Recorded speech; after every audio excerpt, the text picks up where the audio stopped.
President Xi Jinping addressed the party congress at Beijing today. Among other things, it was a long speech. For Xi, it was also his moment under the sun. It was an opportunity to focus on his government's achievements and a sense of how future programs and policy could play out. China's President Xi Jinping laid out an expansive framework to take the nation forward during his address to the Communist Party Congress in Beijing on Wednesday.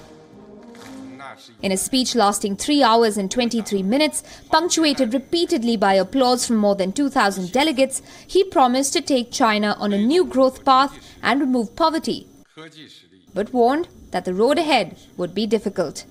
都更接近，更有信心和能力实现中华民族伟大复兴的目标。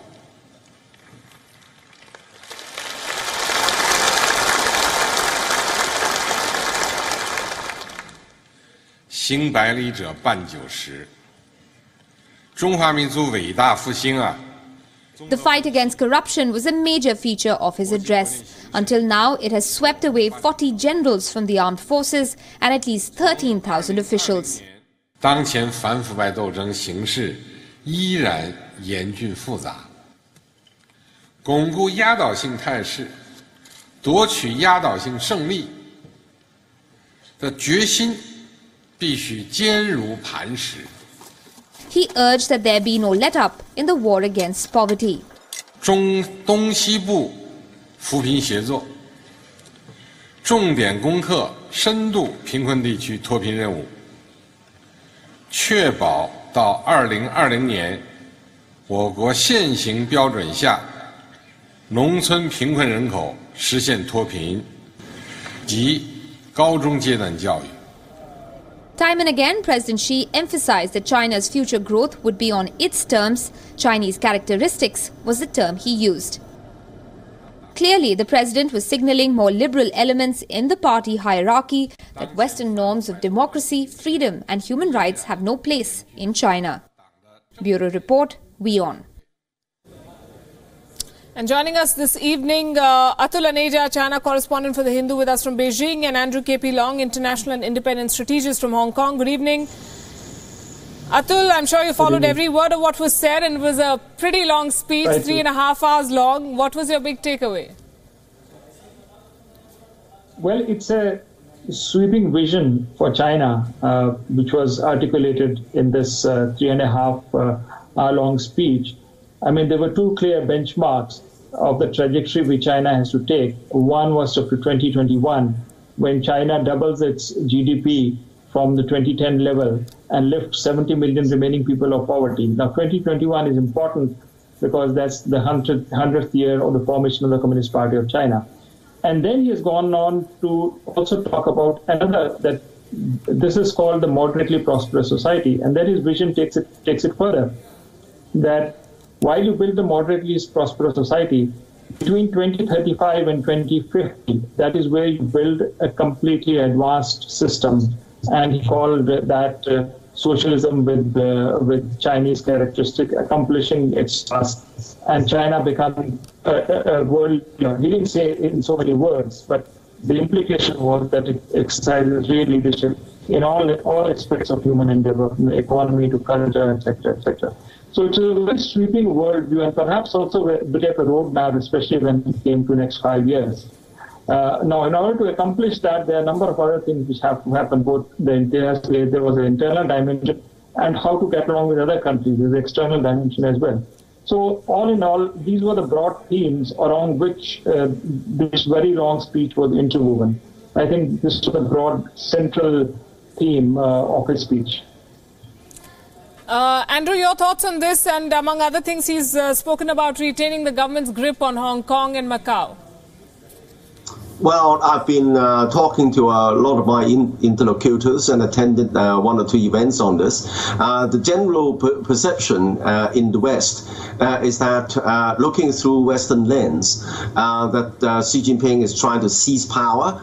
He's installing a lot of his protégés and is accelerating the promotion of his inner circles, breaking the normal tradition of collective ownership, collective leadership, and also also this leads China to a more authoritarian kind of nation, and it's even more becoming more problematic. Now, I think that this reading is flawed in my view, because it just looks at the China situation through Western lens.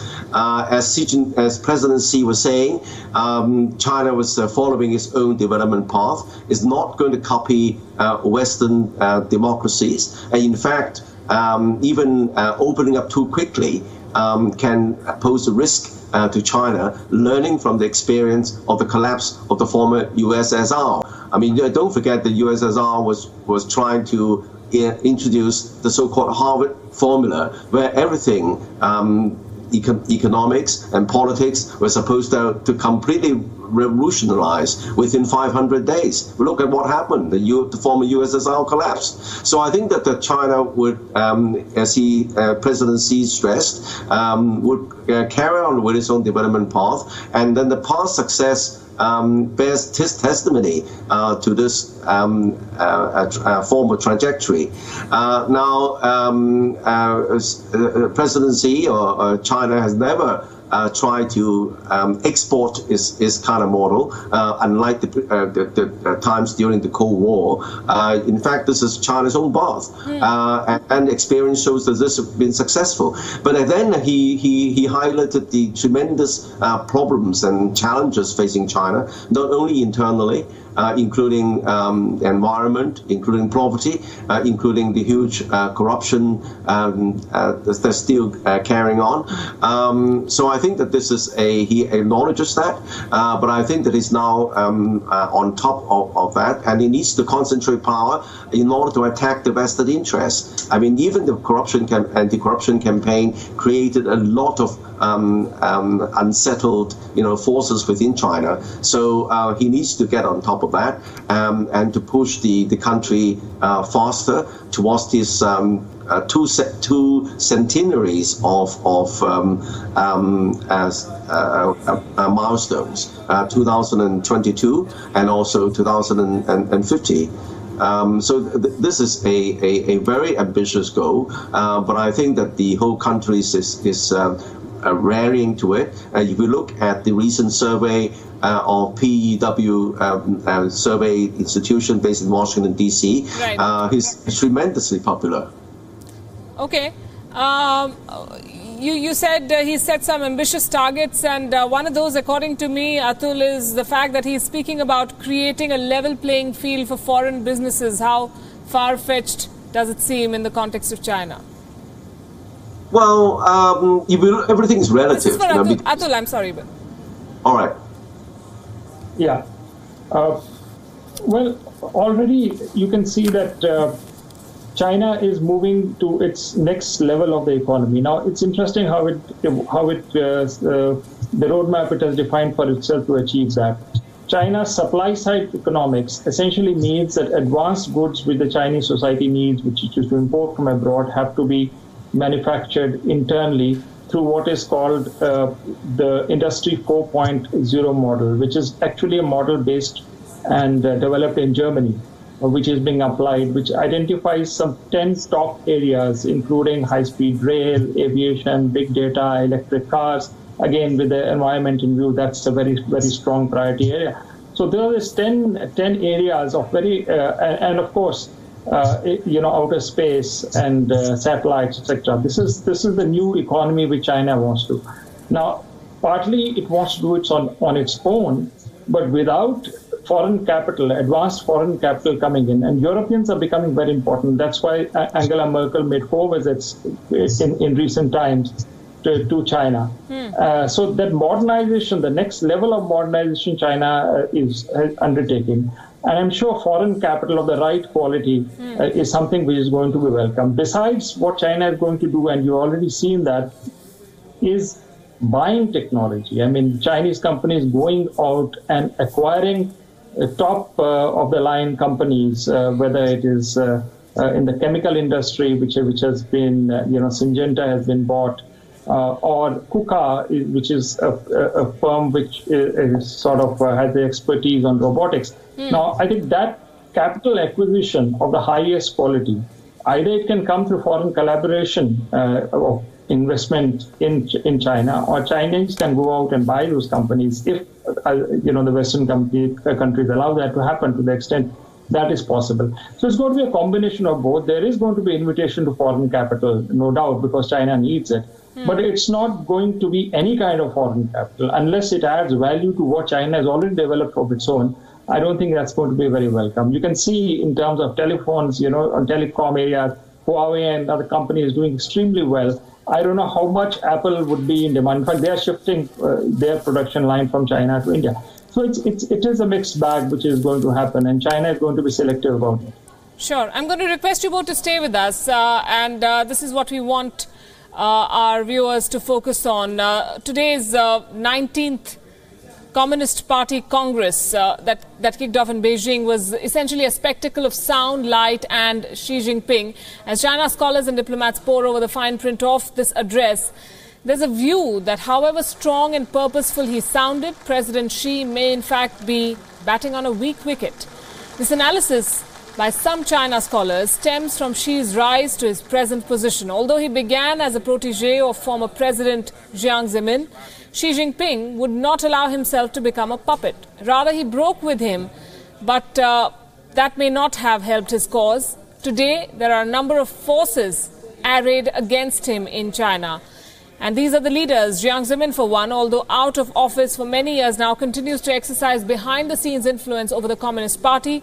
Officials close to another former president, Hu Jintao, have been removed from their jobs by Xi and jailed on corruption charges. Premier Li Keqiang, who was being groomed for the presidency, has been sidelined now. His role in the economic affairs of the country has rather been eclipsed. The influential princelings, grandchildren of party leaders who fought with Mao Zedong, do not like him after he had former Chongqing party boss Bo Xilai jailed on murder charges. The administration is apprehensive over Xi's crusade against graft. Reports say 13,000 officials have been removed and jailed.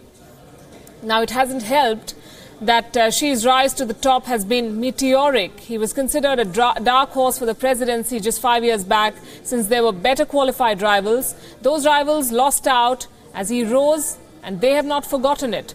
Although he spent years in various administrative positions, his overall experience in government has been limited. Most of those around him are loyalists who have been with him since his provincial term in China. Xi's failed economic policies are in a long list. In fact, it accounts for Xi's limited grasp of economic issues. In the last 5 years, China's economy has gone down. Businesses have shut, and the ranks of the unemployed have swollen. The mood on the street is one of anger, and the last thing Xi Jinping can afford is public anger spilling over into anti-government protests. This is where control of the military will come in handy. Xi Jinping was personal secretary to former defense minister Geng Baohui. And in this capacity, it is said that he wore a uniform. His wife is a PLA Major General and the president of the PLA Academy of Art. His weakness explains Xi's tough talk, his crackdown on corruption, which is basically to eliminate his rivals. Those around him are said to lack administrative experience. The sound and fury that resonated in the Great Hall of the People suggests an insecure, defensive president. Andrew, this is according to one of the experts, in fact, some of the experts we spoke to. Do you agree with this assessment? Not really, because you've got to look at some independent assessment, as I was referring to, the PEW long-established, very prestigious public opinion survey organization based in Washington, D.C. And they've been carrying out public opinion surveys in different countries for many, many years, including China. And comparing, of course, you can't compare apples with oranges, but even if you look at their surveys in China over periods, the popularity of the current administration is extremely high. It is because it's riding on the a wave of improvements, livelihoods of the ordinary people, and of course, people getting richer. Even though, of course, that the inequalities is widening, but there are more people getting a lot better. Still, if you look at absolute poverty, it has largely been reduced to drastically reduced, because if you look at all the periods over the past 20 years, and even under President Xi's watch, there's a tremendous improvement there. But of course, that there is huge corruption. And you mentioned Jiang Zemin. Of course, Jiang Zemin was working behind the scenes before President Xi took over. During the periods, the 10 years, so-called lost decade of President Hu Jintao and Prime Minister Wen Jiabao. In fact, the two of them were sidelined by Jiang Zemin, and hence the problem. And also coupled with the Bosi Light affair, all these were signs of a corrupt system needs to be tackled. And let's not forget that President Xi wasn't dropped down from a helicopter. I mean, his experience is much, much more than just 10 years. I mean, he grew up as in the countryside as a very, very small, low-level cadre. And then nothing was ordained for him. And then he was seen as the man who is going to save the Communist Party, no matter what faction. So I think that this trajectory is very different. It sort of resonates with most of the people. Right. And of course, it is anathema to corrupt forces, which still need to be addressed. Right. We have with us Ming Xia. He's the professor of political science at City University of New York, joining us from WION's newsroom. Professor Ming, is Xi Jinping as powerful as Mao Zedong?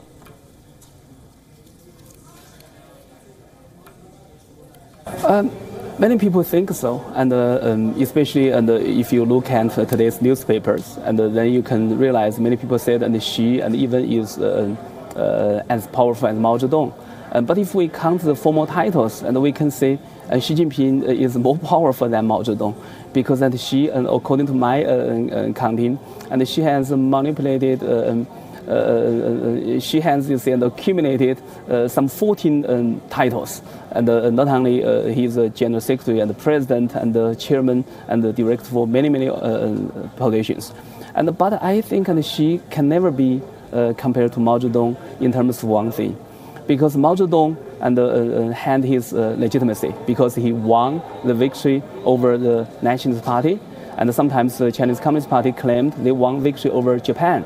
And also, immediately after the founding of the PRC, and Mao is a fight a war against the United States. And he also, if he did not win, but he did not lose, so that was a victory for Mao. Therefore, Mao was a charismatic leader, and was popular based upon his achievements for China. But Xi Jinping, so far, he has no achievement whatsoever. So this is why I think that Xi, and from his appearance, he looks powerful.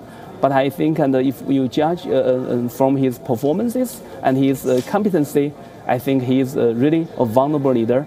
And he knows that, therefore, he wants to appear to be very powerful. Okay, so who are the people who are arrayed against him, and how much can they hurt him? Who are Xi Jinping's enemies? And I'm afraid, and he is so paranoid, and because he is believing, and he has so many enemies. And first, I believe, and he's afraid of Chinese popular rebellions. And so this is why he has arrested so many intellectuals and political dissidents, and he has started the purge. And second, I think, and he is afraid of internal power struggle because so many Chinese government officials, and they were promoted actually to be in his place, but he somehow screwed the position. So I think, and for Xi, and he is aware there are so many power competitors against him. Then the third, I think that Xi is declaring war against many foreign countries. And if you look at, and Xi has been engaged in so many conflicts with the United States and with Japan and with Taiwan and with South China Sea, some countries, and also you can find the skirmish over Doland with India. So I think, and for Xi Jinping, and he also is becoming a troublemaker to the global system, global order. So I believe, and he has this big fear of the foreign enemies. Well, Professor Ming, Atul and Andrew, thanks very much for joining us and sharing your perspective. Xi Jinping's 3.5-hour-long speech was twice as long, we can tell you, as the one given by his predecessor, Hu Jintao, in 2012. You think that's long? It's longer than your average Bollywood film. But guess what? It dwarfs in comparison to these major speeches in recent political history. We're starting with India. India's former Finance Minister V.K. Krishna Menon's speech at the United Nations in 1957 made it to the Guinness Book of World Records. His speech explaining India's position on Kashmir lasted more than 7 hours, believe it or not. Fidel Castro was known for his long speeches. He delivered a 7-hour-long speech to Cuban nationals in 1986. Senator Ted Cruz spoke for more than, wait for it, 21 hours in the US Senate when he stepped up to slam Obamacare in 2013. Sir Ivan Lawrence's speech on water fluoridization in 1985 also set a record. The speech lasted for more than 4 hours, making it one of the longest speeches of the 20th century in the British Parliament. So as far as long speeches go, Xi Jinping may have made headlines, but no records just yet.